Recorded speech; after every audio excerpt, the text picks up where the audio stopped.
Kung sila nagsakak ka sa upara kinikin. We all know that med school isn't just about books. It's a test of spirit. Sabi nga nila, medical school is a mountain climb. So they also say you can choose your family. But standing here today, I know that that's not true. Ken, you have become one of my including, like a younger brother, Musa. But as fellow Igorots, na kami aming nagkapanwa sa Dagupan, so our band was rooted in a shared identity and a heritage of resilience that we live on every single day. So most people see Ken as the silent type. Despite that, we know he is incredibly friendly and generous.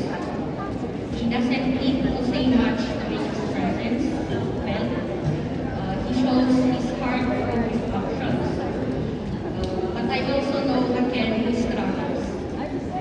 He is the type to isolate himself when things get heavy.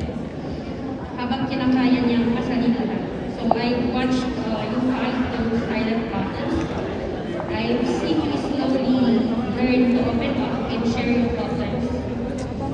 And I want you to know how much of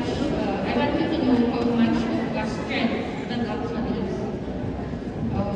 In those honest, vulnerable conversations, na-feel ko na kahit hindi ako magaling mag-advise as an ate, but sana nakatulong ang Tibasig by just listening.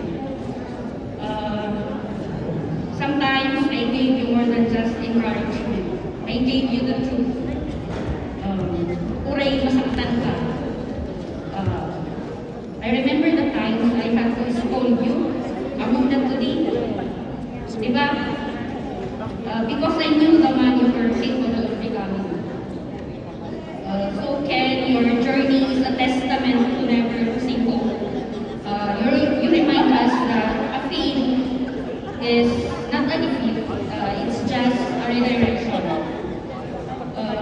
Ang makita siya ngayon dito, after all the patience and the not yets, is everything.